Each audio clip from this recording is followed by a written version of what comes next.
Ya, listo. Lo que corresponde abordar el día de hoy es la filosofía moderna, ¿ya? Vamos a ver la segunda parte. Es decir, la filosofía del siglo XIX, ¿ya? Esa es la que vamos a ver a continuación, ¿ya? A ver. Muy bien, bien. Tenemos acá, respecto a la tesis de la modernidad, que el hombre progresa debido a la razón, ¿ya? Tenemos quienes mantienen esa idea, ¿ya? Vamos a ver a los representantes del idealismo alemán. Acá principalmente vamos a ver a Hegel, y también vamos a ver las posturas del positivismo. Acá vamos a ver a Augusto Comte. Sin embargo, también tenemos a quienes critican esa postura de que, ¿no?, el hombre progresa debido a la razón, ¿no? El marxismo, por ejemplo, ¿ya?, que propone que, por ejemplo, esta razón, ¿no?, esta llamada razón, está condicionada por el lugar que ocupas en el proceso de producción, o sea, la clase social a la cual perteneces, ¿ya? Entonces, entre comillas, no razonan igual el obrero que el dueño de la fábrica, el gran burgués, por ejemplo, ¿no? Y tenemos también el voluntarismo de Nietzsche, ¿no?, que plantea la voluntad, la vitalidad, ¿no?, los instintos, ¿no? Eso es lo natural en el hombre, y lo que ha hecho esta idea de racionalidad es frenar, ¿no?, eso que es natural en el hombre, va a decir Nietzsche, ¿no? ¿De acuerdo? Listo. Veamos ahora en detalle qué es lo que plantean ellos entonces. En primer lugar, el idealismo alemán, ¿ya? Y por el tema de tiempo, ¿ya? Igual tienes las diapositivas y puedes leerle y hacer tus preguntas también cuando quieras. Por un tema de tiempo vamos a ir de frente a Hegel, George Hegel, que es el máximo representante del idealismo alemán, ¿ya? Muy bien, lo que propone Hegel es la idea del movimiento. El movimiento genera las cosas, dice, ¿ya? Acuérdate su tesis de la dialéctica, pues que la dialéctica propone eso, que todo está relacionado y en permanente, constante movimiento, ¿ya? Ahora, pero justamente, mira lo que dice, ¿ah? El movimiento es Dios, dice eso, ¿ya? El movimiento es Dios. O sea, todo es generado por el movimiento. Y ese movimiento es Dios, o sea, todo es generado por Dios, pues, ¿ya? Luego Dios se va concretizando en las cosas, ¿ya? Entonces ocurre que la naturaleza también es Dios, ¿ya? Porque repito, el movimiento es Dios. Ahora ese movimiento llamado Dios en un momento se concretiza, se hace materia. ¿Dónde? En la naturaleza, ¿ya? A esto se llama panteísmo, pues, porque Dios es la naturaleza, Dios es todo en realidad, pues, ¿de acuerdo? ¿Ya? En cuanto al panlogismo, dice ahora lo siguiente, ¿eh? Mira, Dios, que es el movimiento del mundo, eso lo establecimos hace un ratito, ¿no es cierto?, es la suprema razón. Por eso también se le llama idea absoluta o razón universal, ¿ya? Ocurre que este movimiento, que es Dios, no es un movimiento así irracional, desordenado, no, es un movimiento racional. Por eso, Dios es movimiento, está bien, pero también se le conoce a Dios como idea absoluta o razón universal, ¿ya? ¿Por qué? Porque vas a ver que todo lo real es racional y todo lo racional es real. O sea, todo lo real, o sea, todo lo que existe es racional. O sea, todo lo que existe es racional. ¿Qué significa eso? Que todo lo que existe tiene su razón de ser, ¿ya? Y todo lo racional es real. Y todo lo racional, o sea, todo lo que se necesita, ¿ya?, existe, es real, ¿ya? A eso se refiere con todo lo racional es real y todo lo real es racional, ¿ya?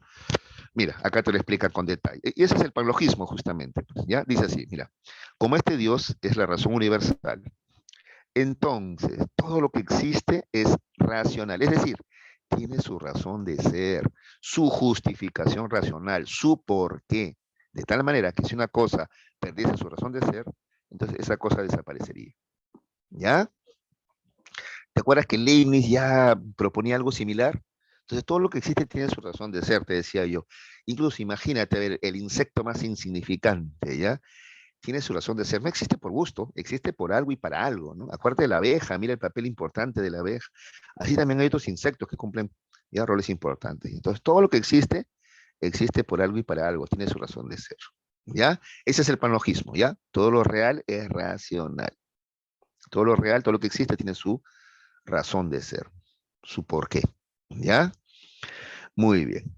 En la medida que Dios, que es razón universal, se va desarrollando, se hace cada vez más libre. Y esto también es importante entenderlo, ¿ah? ¿Ya? A ver, entonces te explico, a ver, vamos viendo. Mira, Dios, acá está, acá abajo, ¿ya? Dios, idea absoluta o razón universal. Ven el puntero, ¿no? Ya. Dios, idea absoluta o razón universal, ¿ya? es a la vez espíritu y además se ha concretizado en la naturaleza, ¿te acuerdas? Se ha concretizado en la naturaleza, ¿ya? Dios se concretiza en la naturaleza, ¿ya? Entonces Dios se concretiza en la naturaleza, piedra, planta, animal, y Dios vuelve a ser espíritu, ¿saben cuándo? Cuando surge el hombre, porque el hombre no solamente es materia, el hombre también es espíritu, el hombre también es espíritu, ¿de acuerdo? Y así se completa el círculo, ¿no? O el ciclo mejor, ¿ya? Dios, que es espíritu, se hace naturaleza, pero luego vuelve a ser espíritu con el hombre. Y también conforme el hombre se va haciendo más libre, ¿ya? Porque cuando el hombre es más libre, se hace más espiritual, si tú quieres, ¿ya? ¿De acuerdo? Ya, de eso se trata. Entonces, para Hegel, la historia es la marcha hacia más libertad, ¿ya? Y también más racionalidad, ¿ya? Entonces, por ejemplo, mire, en la naturaleza también, vemos que un animal, digámoslo así, es más libre que una planta, ¿sí o no? Ahora, un hombre es más libre que un animal, pues un hombre puede transformar la naturaleza. Ahora, entre los hombres, el hombre egipcio es más libre que el hombre primitivo, pero el hombre griego es más libre que el egipcio, y así, llegamos al hombre alemán del siglo XIX, ¿ya? Que es la época en la que vivía Hegel, pues sí o no. Ya, ese hombre es más libre que todos los que han existido hasta la fecha. ¿De acuerdo? ¿Ya? Entonces, ¿ya? Resumiendo, mira, Dios se concretiza, se hace naturaleza, porque Dios es todo, ¿ya? Este movimiento, Dios es racional, todo tiene su razón de ser, y todo marcha hacia una mayor racionalidad y libertad. Esa es la historia para Hegel. Para Hegel, la historia es la marcha hacia la libertad, hacia una mayor libertad, ¿ya? Listo.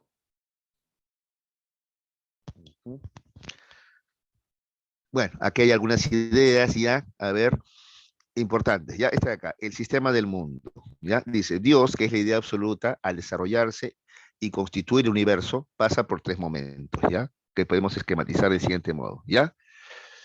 ¿Ya? Mira, cuando Dios se concretiza, ¿ya? Se constituye en el universo, pasa por tres momentos, ¿ya? Primero, la idea en sí, o Dios, ¿ya? En un primer momento, Dios es idea en sí, ¿ya? Momento en que Dios se presenta como el generador de todo. La idea en sí es estudiada por la lógica. O sea, acá Dios es puro espíritu, pura idea nomás, todavía, ¿ya? Luego está la idea fuera de sí, o sea, cuando ya esta idea se vuelve naturaleza. Por eso Hegel es idealista, espíritu, idea, ¿ya? Es primero, ¿ya? Pues mira, ahora la idea se concretiza, se vuelve naturaleza, ¿ya? Momento en que Dios en su desarrollo se transforma, ya ves, en naturaleza. Este momento se desarrolló, este momento de desarrollo, perdón, es el objeto de estudio de la filosofía de la naturaleza. Y tenemos idea que vuelve así, ¿no es cierto? Es el momento en que la naturaleza genera al hombre, como te dije, ¿no es cierto? Aquel que tiene conciencia de sí mismo, ¿ya? Y producirá teorías sobre todo este proceso, ¿no? Entonces, cuando idea vuelve así, porque el hombre tiene espíritu, entonces volvemos al espíritu que es Dios, ¿de acuerdo? Ahora, el espíritu también pasa por tres momentos, ¿ya? Tenemos el espíritu subjetivo, ¿ya? Son los contenidos de la conciencia de cada ser humano individual, ¿ya? ¿De acuerdo? Luego tenemos el espíritu objetivo, es la concretización de esos contenidos de la conciencia. ¿Cómo se concretizan? En la primera, en la familia, falta acá la familia, la sociedad y el Estado. Y finalmente tenemos el espíritu absoluto, son los mayores productos de la sociedad. ¿Cuáles son? El arte, la religión y la filosofía. ¿De acuerdo? ¿Ya? Entonces, ese es el movimiento de Dios, ese es el movimiento ideal, el movimiento de las ideas, lo que genera el cambio en el mundo, ¿ya? Y las ideas, ¿ya? Entonces se mueven dialécticamente, dice Hegel, ¿ya? Siguiendo este proceso. Una tesis, que es una afirmación, una antítesis, que es la negación de esa tesis, para llegar a una síntesis, que es la negación de la negación. Así avanzan las ideas, y si avanzan las ideas, avanza la naturaleza, avanza el mundo, ¿ya? Porque no te olvides que es la idea, el movimiento de las ideas la que genera, ¿ya? La naturaleza, la sociedad, etcétera, ¿ya? Listo. Luego tenemos el marxismo, ¿de acuerdo? ¿Ya? Muy bien. El marxismo cuenta con tres fuentes y tres partes integrantes, ¿ya? Como fuentes, el marxismo lo que va a hacer es tomar lo más avanzado que tenía la humanidad en ese momento. Esas son las fuentes del marxismo, ¿ya? Para constituir, ¿no? Su propio pensamiento, su propia filosofía, ¿no? Por ejemplo, a ver, mira, la primera fuente es la filosofía clásica alemana, que acabamos de ver justamente, pues, ¿ya? Justamente la filosofía clásica alemana, ¿ya? De Hegel, como tú sabes, él toma la dialéctica, ¿ya?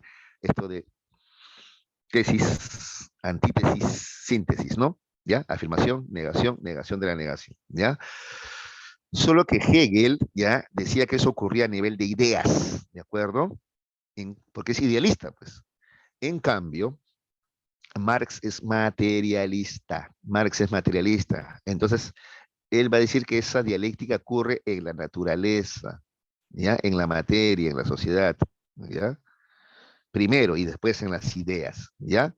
Por eso Marx dice, tomé la dialéctica de Hegel que estaba de cabeza y la puse de pie, dice, ¿ya? Si tú quieres te lo puedo resumir así, a ver, a riesgo de caer sin plonería, ¿no? Espero que no. A ver, Hegel, por ejemplo, para Hegel, la sociedad cambia, sí, porque cambian las ideas, pues. Digamos que, por ejemplo, a ver, el esclavo, el amo, perdón, decía, está bien que hayan esclavos, ¿no? Nosotros somos una raza superior, somos, ¿no? Los llamados a gobernar, ¿no? Somos, ¿no?, más racionales, en cambio, estos esclavos son bárbaros, salvajes, y así es la idea, esa es la tesis, si tú quieres, del amo, ¿no? ¿Ya? El esclavo dice, no, yo no soy inferior, déme oportunidad y van a ver que puedo estar acá como cualquiera, ¿no? Este esclavismo es una opresión, un dominio, un abuso. ¿Ves? Tiene otra idea, es una antítesis, es una negación, ¿ya? De ese choque de ideas, ¿ya? Surge una idea mejor, que es la forma de organización feudal, donde ya no hay esclavos, sino hay siervos. Pero el cambio, ¿a qué se debió? A cambio de ideas, lucha de ideas, ¿ya? En cambio, para Marx, ¿no es cierto? Para comenzar, que el amo y el esclavo piensen diferente se debe a su realidad social, económica, pues, ¿de acuerdo? El amo, sus hijos, sus descendientes piensan de una manera, ¿no? Ellos no quieren que cambie nada porque son los amos, pues viven felices, pues. En cambio, el esclavo que está disconforme, ¿no es cierto?, que sufre el abuso, en él surgen las ideas de cambio, pues no soporta más vivir de esa manera, ¿te das cuenta? Para comenzar, ¿ya? Es la realidad, la práctica social la que generan las ideas. ¿De acuerdo? Luego, este cambio no se dio por lucha de ideas solamente, no, hubo guerras, hubo acciones armadas de por medio. ¿Te das cuenta? Tenemos la rebelión de Espartaco y otras más, por ejemplo, para acabar finalmente con el esclavismo. No es que se sentaron a discutir y luego llegaron a un acuerdo y quedaron como amigos, ¿no es cierto? No, ¿ya? Entonces, esa es la diferencia entre ambos, ¿ya? Entonces, ¿cuál es la filosofía marxista? Tomando en cuenta la filosofía clásica alemana, ¿no? De Hegel toma la dialéctica, ¿no? Y de Feuerbach el fundamento del materialismo. ¿Ya? Esa es la fuente de la filosofía marxista, que es la del materialismo dialéctico. La filosofía marxista es el materialismo dialéctico, ¿ya? La materia no se crea, no se destruye, solo se transforma, ¿de acuerdo? La materia ha existido siempre, no ha sido creada por la idea ni ningún espíritu, la materia es eterna, eso es lo que plantea el materialismo, ¿ya? Y las ideas más bien son propiedad de la materia, específicamente de la materia más evolucionada. ¿Cuál es esa materia más evolucionada? El cerebro, pues. Porque te pregunto yo, a ver, ¿ya? Como materialista, te pregunto, a ver, ¿puede existir pensamiento, ideas sin cerebro? No, ¿no es cierto? Ya pues ahí está. Entonces primero es el cerebro, primero es la materia. Eso te diría un materialista. ¿Te das cuenta? ¿Ya? Muy bien. Y el materialismo histórico ya viene a ser la aplicación, ¿ya? ¿Ya? Del materialismo dialéctico a la historia, ¿ya? Como te decía hace un rato, para el marxismo entonces, por ejemplo, el señor feudal, ¿ya? Y el siervo piensan diferente, tiene que ver con el lugar que ocupan en el proceso de producción. Igual en la actualidad, ¿ya? Que el gran burgués, ¿ya? En caso del Perú, la CONFIEP, si tú quieres, ¿ya? Y los obreros, campesinos, los trabajadores, los empleados piensen de otra manera. ¿A qué se debe? Al lugar que ocupan en el proceso de producción, pues, por ejemplo. ¿Ya? Unos no quieren que cambie nada. Uy, no me muevas nada, estamos chéveres así, estamos creciendo, estamos muy desarrollados, ¿no es cierto? ¿Ya? Uy, si mueves algo nos vamos a convertir en Venezuela, no me muevas nada, ¿no es cierto? Si estamos chéveres. En cambio los de abajo piensen, ¿cuál Venezuela? Si yo estoy jodido igual, ¿no? O sea, ¿no es cierto? Igual estoy a punto de vender arepas, entonces, ¿qué? ¿Ves? O sea, nuestros pensamientos son diferentes dependiendo del lugar que ocupamos en el proceso de producción. Es lo que diría este Marx. ¿De qué crecimiento me hablas? Bueno, tú te has hecho rico, pero mi sueldo sigue siendo casi el mismo, ¿no? Por ejemplo, ¿no? ¿Ya? Así es. Listo. Lástima que no hay tiempo para explicar muchas cosas aquí, ¿ya? Tenemos que pasar esto rápido nomás. Bueno, se supone que esto ya tú lo has llevado, pero lo que sí puedes hacer es preguntar en cualquier momento lo que tú quieras, ¿ah? ¿Ya? La segunda fuente es la economía política inglesa, ¿no? Lo más avanzado en economía es la economía política inglesa, dice Marx. Tenemos ahí a Adam Smith, ¿ya? Que dice que el trabajo es la base de la riqueza de las naciones. Habla también de libre competencia, Adam Smith. Y David Ricardo, que dice que el valor de la mercancía es igual al trabajo socialmente necesario para su producción, ¿ya? Eso lo va a tomar Marx para crear su economía política marxista, ¿ya? Donde propone la ley de la plusvalía, que tú ya la conoces harto, ¿no es cierto? ¿Ya? Que justamente es el tema del valor, pues, ¿no es cierto? ¿Ya? El obrero genera un valor X, ¿ya? Pero a él le pagan la mitad de ese valor, por ejemplo, ¿no? Y de la otra mitad se apropia, pues, el burgués, ¿no? Y así se hace rico, ¿no? Mientras el otro solamente trabaja para sobrevivir, ¿no? Esa es la plusvalía, ¿no? El trabajo no remunerado al trabajador, ¿de acuerdo? ¿Ya? Por eso llega a concluir, los burgueses son parásitos, pues, porque viven del trabajo ajeno, de eso viven, de eso se hacen ricos. Y yo te pregunto, a ver, ¿hay otra forma de hacerse rico? A ver, por mucho que estudies, no te vas a hacer rico, ¿eh? El mejor profesional podría ganar, no sé, pues ya, 40.000 soles mensuales. Eso no es rico, apenas es clase media eso, ¿no? Para ser rico tendrías que hacer que otros trabajen para ti, o sea, parasitar, apropiarte el trabajo de otros. En la actualidad ya no se le llama así tan feo, en la actualidad, ¿no? A eso le llaman ahora emprendedurismo, pensamiento empresarial, y bueno, te han hecho creer que hasta la señora que tiene su carretilla de moliente y es una pequeña empresaria, pues, ¿cierto? Bueno, y así llegamos también a la propuesta de Marx llamada la enajenación por el trabajo, ¿no es cierto? Ya, que dice que, bueno, en realidad tú ya no trabajas para vivir mejor, sino que apenas y solamente vives para trabajar nada más, ¿no? ¿De acuerdo? Y esto se hace más evidente ahora, chicos, ahora que hemos perdido tantos derechos laborales, ¿no es cierto?, los trabajadores, ¿no? No tenemos seguro médico, por ejemplo, ni para mí ni para mis hijos, por ejemplo, ¿no es cierto? Eso es, ¿ya? Fuerte, por ejemplo, ¿no? ¿Ya? Y bueno, vacaciones tampoco, digo, vacaciones pagadas, ¿no? Y así, ¿no? El sueldo también el sueldo mínimo es miserable, ¿no? No alcanza para vivir. Entonces tú te das cuenta que sí se cumple lo que dice Marcade, se cumple más, ¿no? Esto de que pues ya no trabajamos para vivir mejor, sino solamente vivimos para trabajar, o sea, lo que nos paga nos alcanza para volver a trabajar y algo más. Bueno, digo nosotros, o sea, me pongo en el lugar del obrero, pues, ¿no? Yo tengo la suerte de ser profesor, ganar un poquito más, ¿no? Pero me pongo en el lugar del obrero, del campesino, ¿no? ¿Ya? Que es mi familia, mi padre, por ejemplo, es campesino, ¿no? Entonces, por eso me pongo en ese lugar.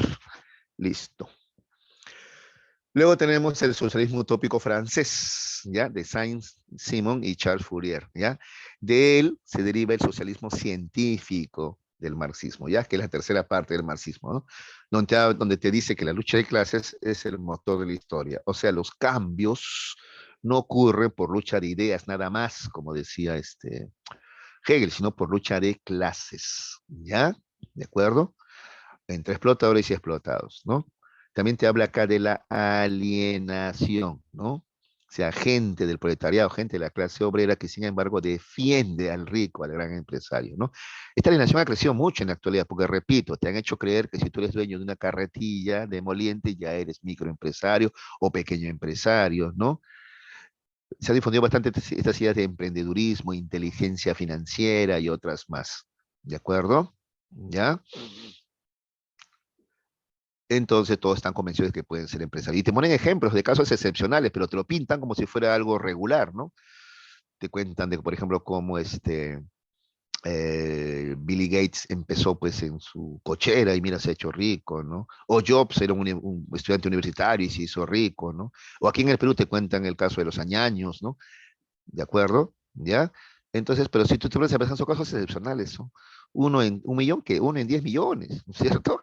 Y bueno, pero te lo presentan como si, como si fuera algo real y posible para todos, ¿no? También señala Marx que la religión es el opio del pueblo, ¿no?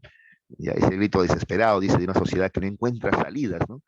Entonces, ¿qué le queda simplemente? Bueno, pues no seré feliz en esta vida, seré feliz en la otra ya, ¿no es cierto? Cuando Dios me lleve, ¿no es cierto? O venga a juzgar a vivos y muertos. Listo. Luego tenemos el positivismo. El tiempo, el tiempo, el tiempo. Ya, a ver.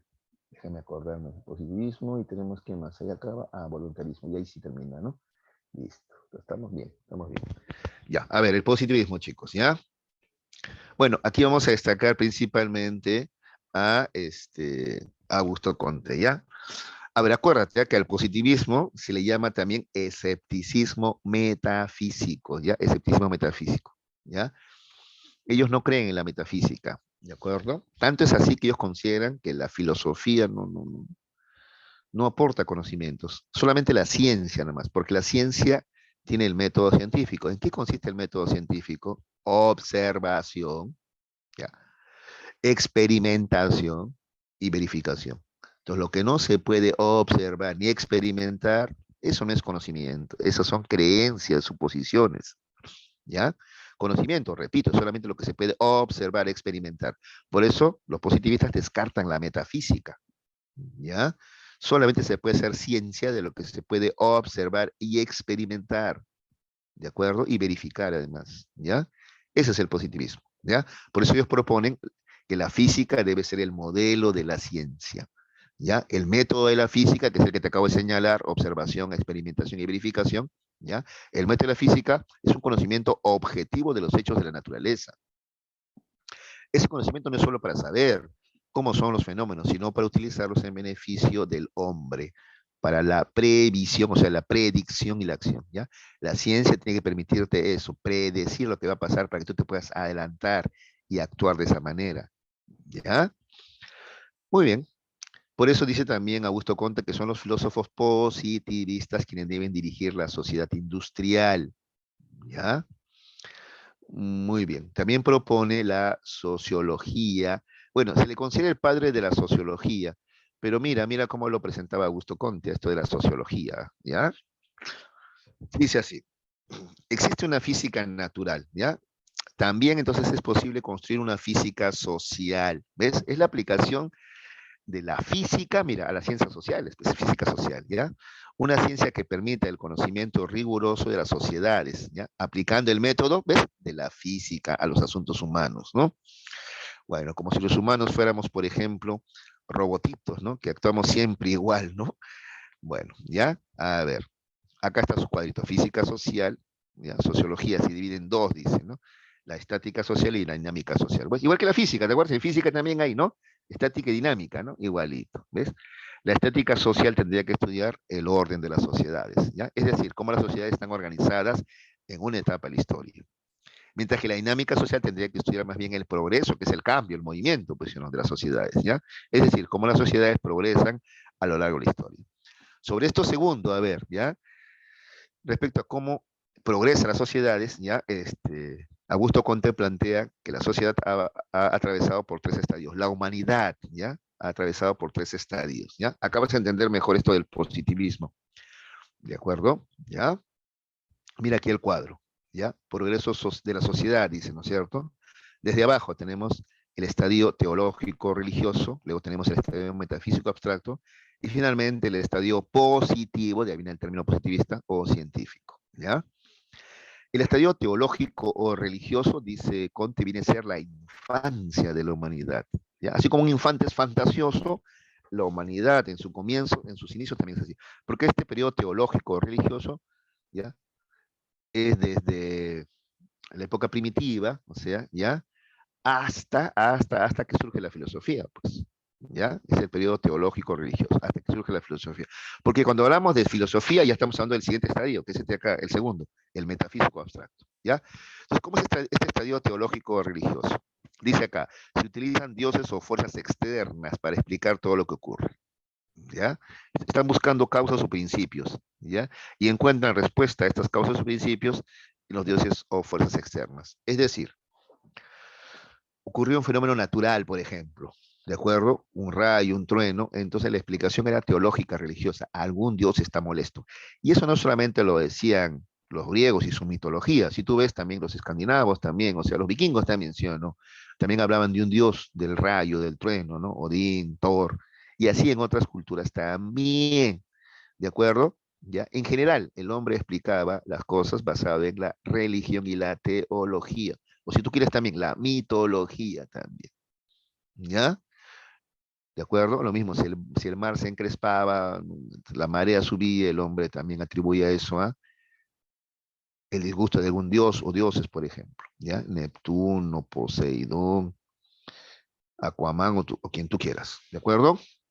Luego pasamos al periodo metafísico abstracto, ¿ya? Esto vendría a ser, dice Conte, la adolescencia ya de la humanidad, ya es la adolescencia de la humanidad, ¿ya? Ya desde el surgimiento de la filosofía en Grecia hasta la Revolución Francesa. Porque después de la Revolución Francesa ya entramos al periodo positivo científico, ¿ya? Entonces, el periodo metafísico abstracto, ¿ya? Se utilizan las esencias o fuerzas internas para explicar la realidad, ¿ya? Cuando hablamos de esencias o fuerzas internas, por ejemplo, Parménides te habla del ser, ¿no? El ser es una esencia, por ejemplo, ya se está hablando aquí de entes, ¿ya? ¿De acuerdo? Espíritu, ¿ya? Entonces, ese es el periodo metafísico o abstracto, ¿ya? Se utiliza esencias o fuerzas internas, ¿ya? Para explicar las causas de las cosas, ¿ya? ¿De acuerdo? La filosofía, pues, en algo tienes razón, ¿no? Es especulativa la filosofía, pues, ¿no? La filosofía no es experimental, ¿no? Listo. Y finalmente, con la Revolución Francesa llegamos ya al estadio positivo científico, ya que es el actual, dice Conte. Ahora se utiliza la observación, la experimentación y la comparación para obtener conocimientos, es decir, obtener leyes, ¿no? O relaciones que describen los fenómenos. Ya, eso es lo que hacemos en la actualidad, ese es el verdadero conocimiento, ¿ya? Ese es el periodo positivo científico en el cual se encuentra la humanidad, ¿ya? A eso le llama la adultez de la humanidad. O sea que la humanidad ya llegó a su adultez, ya dejó de lado las fantasías, ¿ya? ¿De acuerdo? Eso es lo que dice Augusto Comte en cuanto a su desarrollo, ¿ya? O progreso de la sociedad. Bueno, acá tenemos una clasificación de las ciencias. Y vamos al voluntarismo, ¿ya? El voluntarismo. A ver. Aquí nos interesa, dentro del voluntarismo, a Nietzsche. Nietzsche nos interesa, ¿ya? También aparecen unos textos como vitalismo, ahorita vas a ver por qué, ¿ya? Voluntarismo o vitalismo también, ¿no es cierto? ¿Ya? Muy bien. A ver, ¿qué es lo que propone Nietzsche? Acabas de entender por qué es voluntarista o vitalista, ¿ya? El amor a la naturaleza, pero tal como es, ¿ya? Partiendo de aceptar, dice Nietzsche, la naturaleza humana, ¿ya? ¿De acuerdo? Naturaleza humana que está siendo controlada, sojuzgada, ¿ya? Por la razón, dice, ¿ya? Mira, entonces, ¿cómo se cultiva el amor por la naturaleza? Primero, con el espíritu dionisíaco. Hay que tener un espíritu dionisíaco, dice. ¿Qué es el espíritu dionisíaco? Fuerza instintiva, impulso pleno de vida. O sea, hay que dar rienda suelta a nuestra fuerza instintiva, a nuestros instintos, ¿ya? A nuestro impulso de vida, ¿ya? El hombre es aventurero, sin límites, ¿ya? ¿De acuerdo? Es más, el hombre tiene voluntad de poder, también dice lo que sigue. ¿Qué es la voluntad de poder? Fuerza de dominio que mejora la especie y elimina a los más débiles. Eso tiene el hombre, voluntad de poder. ¿De acuerdo? ¿Ya? Entonces, si tú quieres, entre los hombres habemos machos alfa, ¿ya? Entonces tenemos esa voluntad de dominio, de poder. Por eso siempre estamos midiéndonos, ¿no? Uno cumple el papel de dominante, otros, como en el reino animal, pues, ¿de acuerdo? ¿Ya? Pero igualito, te han dicho que no, no seas así, deja que los demás también opinen, no los aplastes con tus ideas, con tu inteligencia, ¿no? Deja que los demás opinen, tienes que ser humilde, ¿ya? Todo eso atenta contra el espíritu dionisiaco y la voluntad de poder, pues, por ejemplo, ¿ya? Y justamente eso que te digo, ¿no? Sé humilde, deja opinar a los demás, no los avasalles, ¿no? No te burles del que sabe menos, ¿no? O del que es más débil, ya, todo eso es parte de la moral de los esclavos, ¿no? Y más bien en su lugar lo que propone Nietzsche es la moral de los amos, ¿ya? ¿De acuerdo? Es decir, los valores aristocráticos, que son, por ejemplo, la soberbia. Para Nietzsche está bien ser soberbio. Si tú sabes más, entonces no temas mostrarlo. Porque hay que ser humilde, ¿no? Hay que ser soberbios, dice más bien Nietzsche. Porque eres más poderoso, sabes más, eres más listo, eres más fuerte. ¿Ya? No tienes por qué estarlo ocultando. ¿Ya? Eso de que no, cállate, porque a los sabiondos todos lo odian. No, no, no, no. No temas, ¿no? Expresa sé soberbio, dice. No expresa, luce tu conocimiento, tu fuerza. ¿Ya? ¿Qué más? La individualidad, el orgullo. ¿Ya? Entonces, repito, a ver, lo que propone Nietzsche es eso, el amor a la naturaleza, a la vida tal como es. ¿Ya? Por eso hay que dar rienda suelta a nuestro espíritu dionisiaco, a nuestra voluntad de poder o dominio, y expresar nuestra moral de amos, ¿ya? Soberbios, individuales, orgullosos, etcétera. ¿Ya? Por eso lo cuestiona duramente qué cosa, lo que está pasando en la actualidad, dice Nietzsche. ¿Qué está pasando? Dice, bueno, en el siglo XIX, ¿no? ¿Qué es lo que estaba pasando? Decía él, ¿no? Hay una preponderancia del espíritu apulineo. ¿Te das cuenta? Como te decía, ¿no? Debiéramos tener espíritu dionisaco, ¿no? Fuerza instintiva, impulso de vida, vitalismo, pues, ¿no es cierto? Pero no, somos como almas en pena, ¿no? ¿Por qué? Porque nos han impuesto un espíritu apolineo. ¿En qué consiste el espíritu apolineo? Es la razón, es la facultad de orden y medida, ¿ya? O sea, hay que usar la razón, hay que medirnos, hay que ser mesurados, ¿de acuerdo? ¿Ya? Equilibrados, ¿ya? Tranquilos nomás, ¿ya? Ese es el espíritu apolineo, ¿ya? Este espíritu apolineo, dice, ha sido impuesto por los antihumanos, ¿ya? Que están en contra de, repito, el vitalismo, el impulso de vida, la fuerza que tiene el humano de manera instintual. Por eso les llama antihumanos. ¿A quiénes? A Sócrates, Platón, Aristóteles. Ellos son los primeros antihumanos, ¿ya? Porque ellos son los que destacan qué cosa, la racionalidad, ¿no? Como que la razón tiene que tener a raya los instintos, ¿no? Del hombre, ¿no? Y eso está mal, pues, para este, Nietzsche, ¿ya? ¿Qué más nos han impuesto? Moral de esclavos, ¿ya? En vez de tener moral de amos, ¿qué tenemos? Moral de esclavos, ¿ya? ¿Por qué? Porque nos promueven, ¿qué cosa? La sumisión, que tenemos que ser sumisos, resignados y obediencia. ¿Ve? Sumisión, resignación y obediencia. Actitudes contrarias a la real condición humana, dice Nietzsche. ¿Ya? Ahora, esta moral del esclavo, ¿de dónde nos viene? Del cristianismo, dice Nietzsche. ¿Ya? Y explica todavía, ¿ya? El cristianismo viene de los hebreos, ¿no es cierto? ¿Y los hebreos qué han sido? Esclavos. Siglos de esclavitud, ¿eh? Ya han sido esclavos de Egipto, después esclavos de los romanos, ¿ya? Por eso esta religión promueve eso, pues, que hay que ser sumisos, ¿no? Hay que resignarnos, hay que obedecer, hay que vivir temerosos de este Dios, etcétera, etcétera, ¿ya? Esa moral de esclavos nos han impuesto, ¿no? ¿De acuerdo? Que hay que ser humildes, etcétera. Eso está mal, dice, ¿no? Porque tú sabes que según Nietzsche debemos tener la moral de los amos, pero nos han impuesto que la moral de los esclavos, ¿ya? Por eso cuestiona el cristianismo, como te había dicho, ¿no? Que es la promotora de esta moral de los esclavos, con valores como la caridad, la bondad, la compasión, ¿ya? Nietzsche llega a estar en contra incluso del marxismo, ¿ya?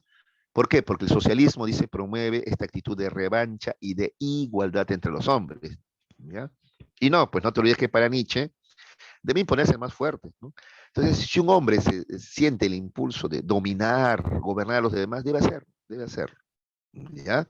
Debe hacerlo, debe imponerse, no debe él restringirse por esos temas de, no, que hay que ser humilde, no, que hay que ayudar a los demás, no, no. Porque para Nietzsche, el más fuerte debe sobrevivir, los más débiles, ¿no? Se eliminan por un proceso de selección natural, tal como ocurre en la naturaleza. ¿Ya? Eso es lo que dice Nietzsche. ¿Ya? Y critica también la modernidad, porque todo esto anteriormente ya es mencionado, es producto de las sociedades modernas, ¿no? Que te han impuesto esta racionalidad, esta moral de esclavos, este cristianismo, este socialismo, todo eso lo ha impuesto la modernidad, ¿ya? Ahora, para superar el actual estado, condición humana, ¿qué cosa es lo que propone Nietzsche entonces? Primero propone la muerte de Dios, ¿ya?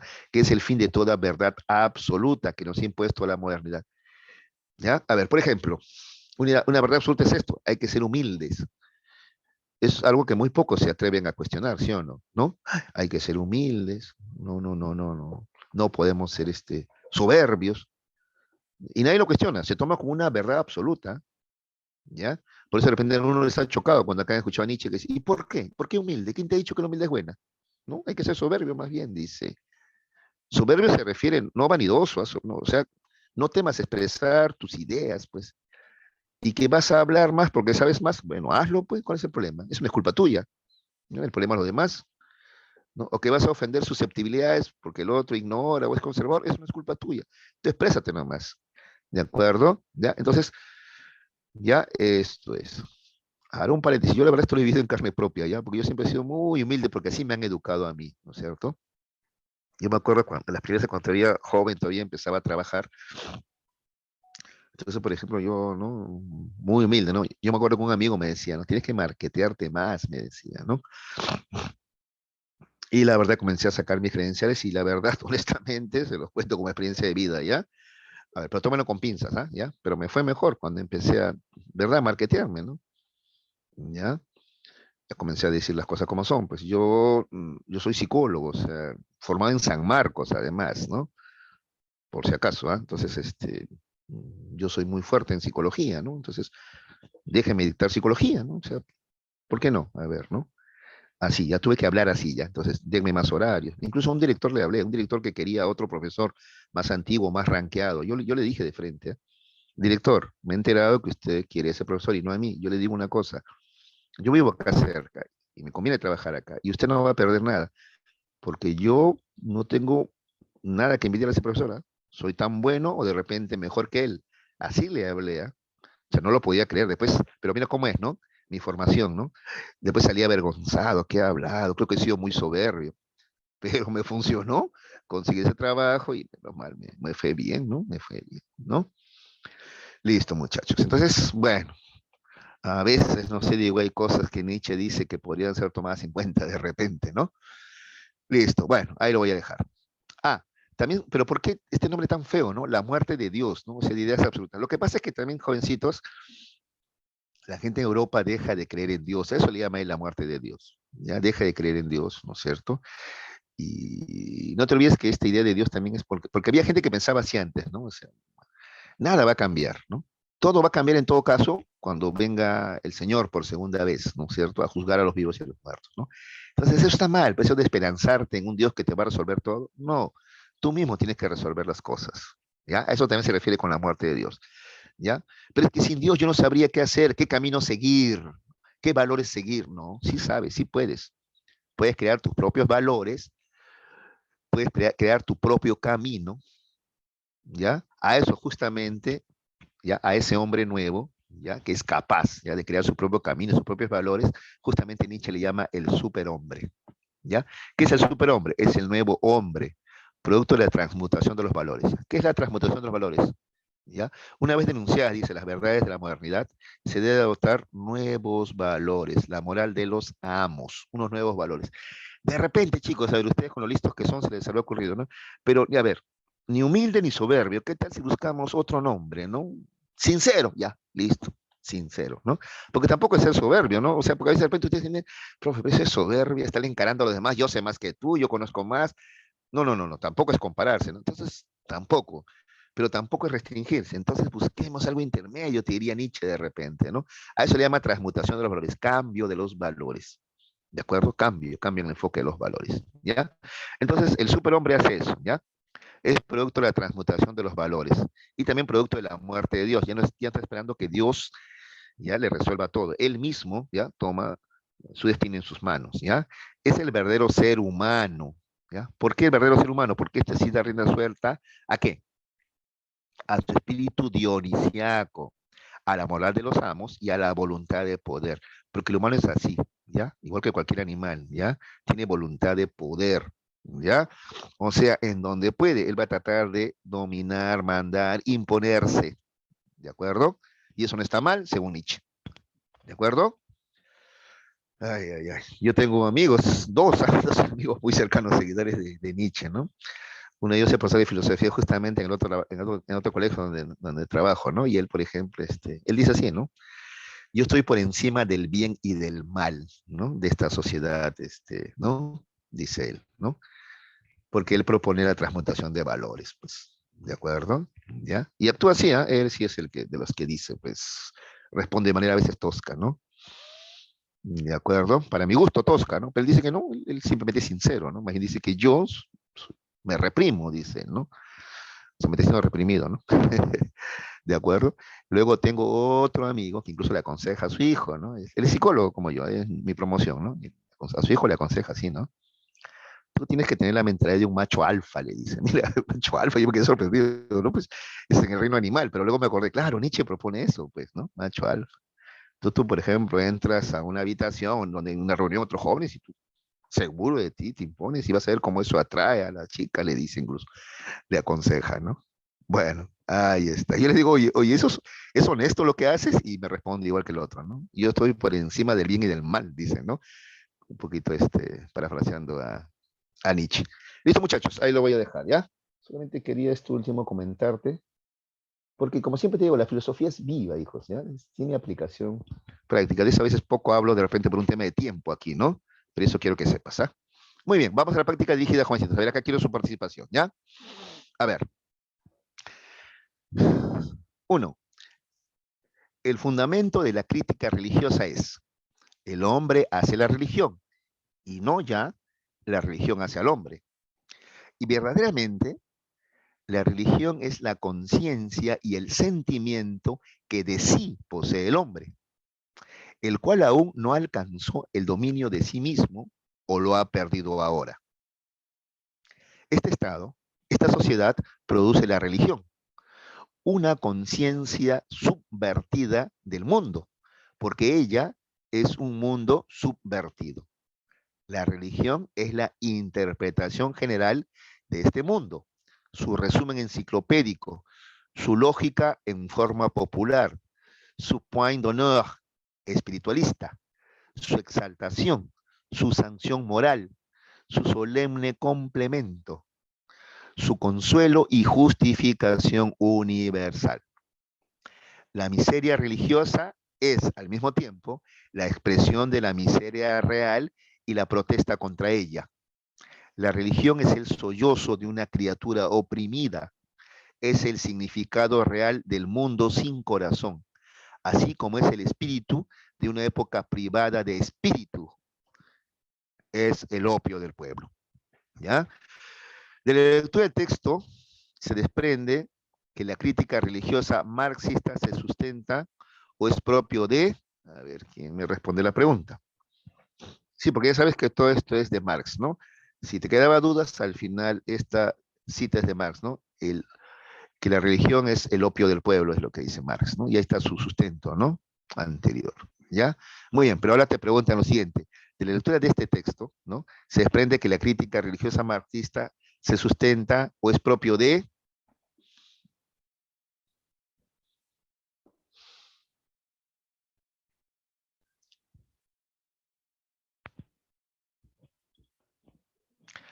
A ver, te ayudo un poquito, ¿ya? Ah, ahí me respondió, pero igual les voy a ayudar un poquito, ¿ya? La A, muy bien, Felipe, caray, muy bien. Sí, ya, no está fácil, ¿eh? No está tan fácil. A ver, te pregunto, perdón, te señalo lo siguiente, ¿ya? A ver, Marx critica la estructura y la superestructura, ¿ya? Cuando Marx cuestiona la estructura, se refiere a la base económica. La estructura es la base económica, el modo de producción.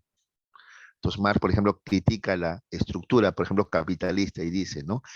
Hemos llegado a un punto donde hay una contradicción entre el desarrollo de las fuerzas productivas y el modo de producción, ¿ya? O sea, desarrollo de fuerzas productivas, tenemos tanta tecnología que podríamos tranquilamente haber barrido, acabado con el hambre, ¿ya? Todos deberíamos estar, pero, ¿no es cierto?, bien alimentados, satisfechos, tener una buena vida, porque hay mucha tecnología, ¿ya? Hay un gran desarrollo de ¿ya? De las fuerzas productivas. Y también hay mucha mano de obra, además, muchos hombres que quieren trabajar, muchos, ¿no? Algunos dicen que somos demasiados incluso, ¿ya? Listo. Pero ¿qué pasa, pues? Porque en un mundo tan rico, por ejemplo, el Perú, ¿no? Ya, para que no ir al mundo. Pero el mundo es rico, en general. Ya, el Perú es muy rico, tanta gente trabajadora. ¿Por qué vivimos en la pobreza, en la miseria? Ah, es que lo que falla es el modo de producción, ¿no es cierto? ¿ya? Que hace que algunos se enriquezcan, acumulen, mientras otros se empobrecen. No deja, pues, que todo surja, ¿de acuerdo? Ya, ese es, esa es la crítica, ¿no? A la estructura, ¿no? A la base económica, ¿de acuerdo? En cambio, cuando critica la superestructura, y además se dice ideológica todavía como reiteración, ¿ah? Esto es casi una tautología ya, ¿no? La superestructura ideológica se refiere justamente a eso, a la ideología, ¿ya? Al pensamiento, ¿no? Por ejemplo, eso de pensar de que el pobre es pobre porque quiere, ¿no? Porque todos acá podríamos ser ricos, ¿ah? Como los Añaños, Billy Gates, ¿no? Es cuestión de decidirse nomás. Es cuestión de tener más mentalidad financiera, nomás dicen ahora, ¿no? Inteligencia financiera, nomás dicen ahora, ¿no? ¿De acuerdo? Ya, esa es una. Ya, Marx va a criticar todo eso, ¿ya? Cuando Marx critica las ideas, eso se llama superestructura. Y la religión es parte de eso, pues. Es parte de la superestructura. ¿De acuerdo? Listo. Ya. Dos. A ver. El hombre, como ser activo, el hombre siempre ha luchado por la libertad, ¿de acuerdo? En la antigüedad, aquellos que eran esclavos ansiaban la libertad. En la época medieval, quienes vivían bajo el influjo de la iglesia buscaban la libertad de pensamiento. En la actualidad, los hombres luchan cuando alguien quiere quitarles la libertad de pensamiento o expresión. ¿Cuál de los siguientes filósofos estaría de acuerdo con esta perspectiva? A ver si se acuerdan. Ya, ¿cómo estamos con el tiempo? A ver, te ayudo, ¿ya? ¿Quién decía que la historia es la lucha por la libertad? Por racionalidad y libertad.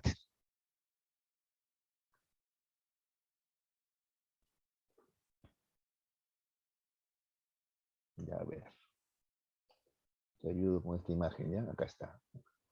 La imagen ayuda bastante. Acá está. ¿Ves? ¿Ves? La historia es eso, mira, la historia, ¿no? Mira, evolución, planta, animal, hombre primitivo, hombre egipcio, hombre... Esa es la historia, pues la historia, ¿ves? ¿Ya? La historia es, mira, más racionalidad, más libertad. ¿De acuerdo? ¿Quién propone eso? Hegel, ¿ya? No te olvides entonces, ¿ya? Marx también va a tomar eso. Marx también va a decir que sí, que la humanidad busca más libertad, ¿ya? Pero en este caso, si tú ves ahí, más es una propuesta de lucha de ideas, ¿no? Por eso es Hegel. Además, en las alternativas no está Marx, ¿no? Entonces, bueno, ahí no hay dudas. Si tuviera Marx, todavía podría haber dudas. Uy, ahí sí te la... Pero si tú ves acá es más lucha de ideas. Y ahí si hablamos de lucha de ideas, nada más, no de clases. Entonces es más. Aunque acá hay lucha de clases también, ¿ah? Pero a nivel de ideas también, ¿no? No, no. Bueno, menos mal que no está Marx, sino que esto se complicaría, ¿ya? Hegel es la respuesta ahí, ¿no es cierto? Hegel. Muy bien, muy bien, muy bien, muy bien. Camila ya había respondido. Tres. Como tales ejercicios preparatorios han comprobado espontáneamente la radical vaciedad de las explicaciones vagas y arbitrarias propias de la filosofía inicial, ya teológica, ya metafísica, el espíritu humano renuncia desde ahora a las investigaciones absolutas que no convenían más que a su infancia y circunscribe sus esfuerzos al dominio, desde entonces rápidamente progresivo, de la verdadera observación, única base posible de los conocimientos accesibles en verdad, adaptados sensatamente a nuestras necesidades reales. ¿Ya? Esto es obviamente de Augusto Conte. Ahí está, pues hablando, cuando habla de la infancia de la humanidad, ¿te acuerdas? ¿No? Está hablando del periodo teológico, ¿no es cierto? O mitológico, o religioso, ¿no es cierto? ¿Ya? Etcétera. Listo, Augusto Conte, discurso sobre el espíritu positivista. Del texto se infiere que la única base posible del conocimiento accesible a la verdad se encontraría en, mira, repito la pregunta, de este texto se infiere, es decir, se deduce, ¿ya? Que la única base posible de los conocimientos accesibles a la verdad se encontraría en, o sea, ¿cómo alcanzamos verdades? ¿Dónde encontramos las verdades? A ver, ¿ya? A ver, ¿cuál sea tu respuesta en la 3?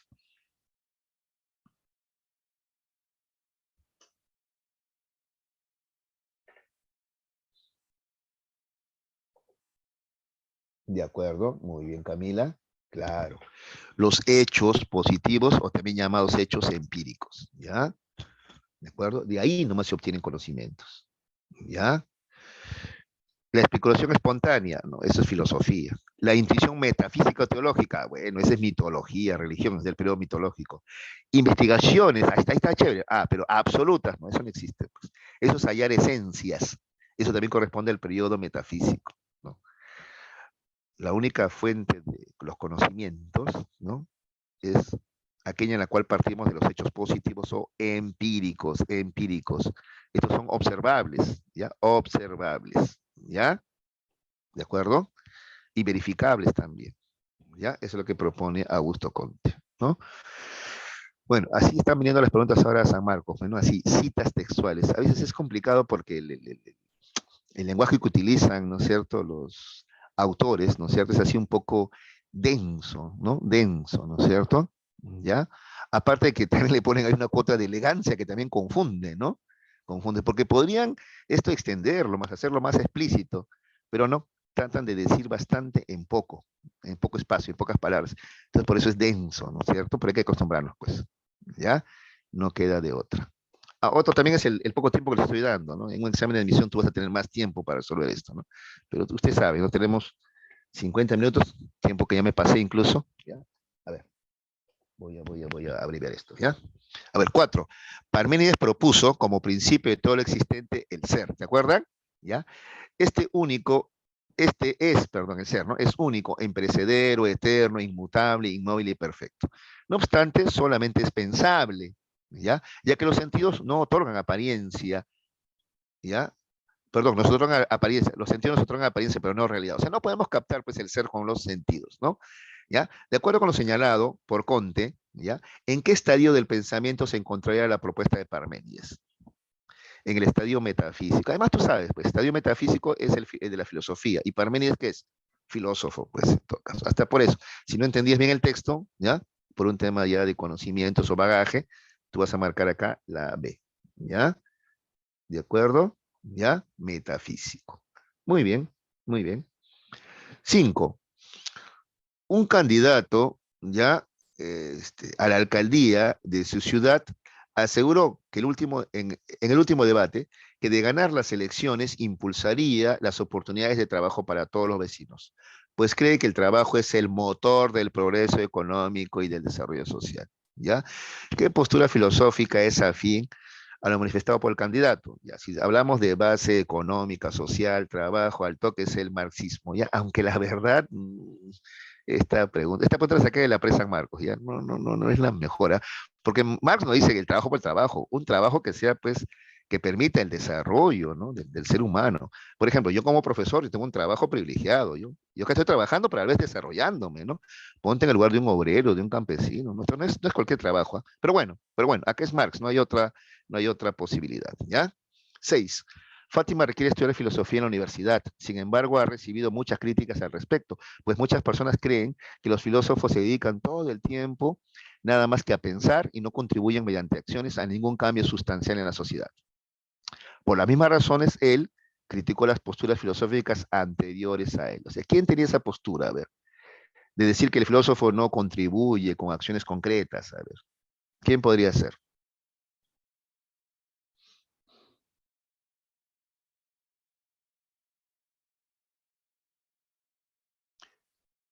El materialismo, pues en un momento, ¿no? El materialismo, esta pregunta también está un poquito confusa. El materialismo, a ver, entendía como marxismo, ¿te acuerdas? Porque el marxismo dice, lo que han hecho los filósofos anteriores, ¿qué dice Marx, no? Lo que han hecho los filósofos anteriores es solamente interpretar de diversos modos la realidad, cuando de lo que se trata es de transformarla, o sea, pasar a acciones concretas ya, ¿no es cierto? Esa es la postura de Marx, ¿te acuerdas? ¿No? ¿De acuerdo? Esta pregunta está bien rebuscadita, pero no hay otra, es el materialismo, ¿ya? El marxismo más precisamente, ¿ya? Más precisamente el marxismo. ¿Ya? Pero no hay marxismo, entonces es materialismo. Pues, repito, porque Marx planteó eso, ¿no? Criticó, ¿no? Los filósofos que han hecho, interpretar nomás, cuando lo que se trata es de transformar la realidad. Entonces la filosofía tiene que servir a la revolución, dice Marx, pues, ¿ya? 7.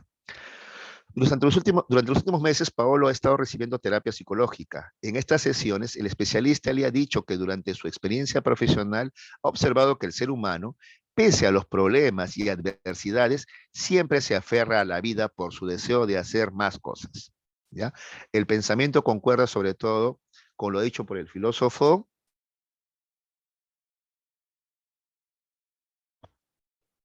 Miren lo que dice el especialista. ¿Qué cosa ha observado? Que los seres humanos, pese a los problemas y adversidades, siempre se aferran a la vida por su deseo de hacer las cosas. Esto es vitalismo, esto es la fuerza de voluntad, voluntarismo, esto es vitalismo o voluntarismo. Entonces, ¿cuál sería la respuesta? Si esta postura de este psicólogo es la voluntarista o vitalista, entonces esta es la postura de Nietzsche, ¿ya? Sí, son preguntas, la verdad, un poquito complicadas, pero ahí estamos. Y para terminar, la 8, ¿ya? 8. A ver, ya había respondido alguien. Ah, sí, ya había respondido. Camilita está en todas, ¿ah? Muy bien, ¿ah? Ya. Para terminar, 8. La señora María siempre está dispuesta a ayudar a los necesitados.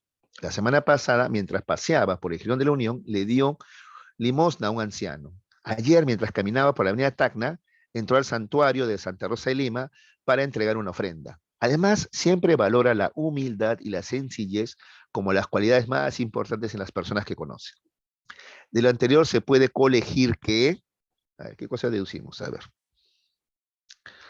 Conte sostendría que esta forma de actuar es coherente con el estadio metafísico. No, esta más bien sería estadio religioso, ¿no? Religioso. Antes del metafísico, religioso, mitológico, ¿no? Hegel criticaría a María, que María no ha entendido que la religión es el opio del pueblo. No, Hegel no dice eso. Marx dice que la religión es el opio del pueblo. La C. A ver qué dice la C. ¿Qué es lo que está diciendo Camilita que es? Vamos a ver si también tiene razón. Nietzsche diría que este es un ejemplo de alguien que sigue la moral del rebaño. Claro, que es la moral del esclavo, ¿no? Sí, eso diría Nietzsche, ¿no? Nietzsche es terrible, ¿no? Nietzsche. A ver, por si acaso la D. Marx señalaría que su fe y su solidaridad con los más pobres son dignos de elogio. No, no exactamente. La mejor respuesta es la C, tal como han dicho Camila y Alex, ¿ya? Listo, chicos. Espero les haya sido útil, como siempre, esto, ¿ya? Igual, siempre les repito, tienen derecho ustedes a preguntar cuando quieran, interrumpir nomás. Yo puedo algunas cosas abreviar, ¿ah? Si ustedes preguntan, no hay ningún problema, ¿ya?